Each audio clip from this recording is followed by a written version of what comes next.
खरा दिने बारंबार बिजुली काट हवा किछि नुआ कथा नुहे। ग्रामांचल परिस्थिति आहुरी जटिल। ग्रीष्म दिने लोड अधिक बढ़ीगले बिजुली कटिबा आरंभ होता है।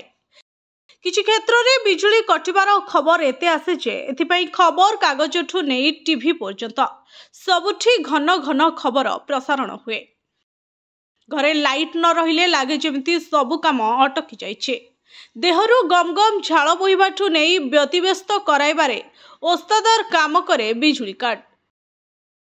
तेबे वर्तमान किछि क्षेत्र रे इन्वर्टर एही जटिल समस्या मनिष को टिके शांति देउछे।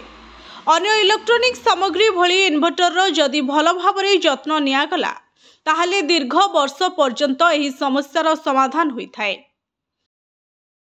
गाड़ी रे जेमिति पेट्रोल न पड़िले आगकू गड़े नहीं, ठीक सेमिति इन्वर्टर ठीक रे पानी व्यवहार न कले यह मध्य चलिबो नाही। आ ये पानी आमे किबा आपण पीवा पानी नुहे, डिस्टिल्ड वाटर यह द्वारा व्यवहृत होइथाय।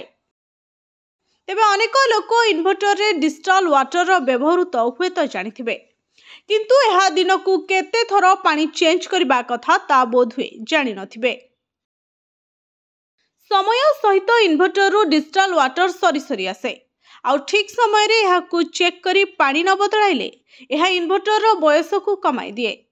तबे विशेषज्ञों मतरे प्रति 45 दिन को थरे इन्वर्टर रो बैटरी रो वाटर लेवल चेक करबा निहाती दरकार एवं पानी सर्वनिम्न स्तर रु जेमिति तळकु न खसे ताहा देखिबा दरकार।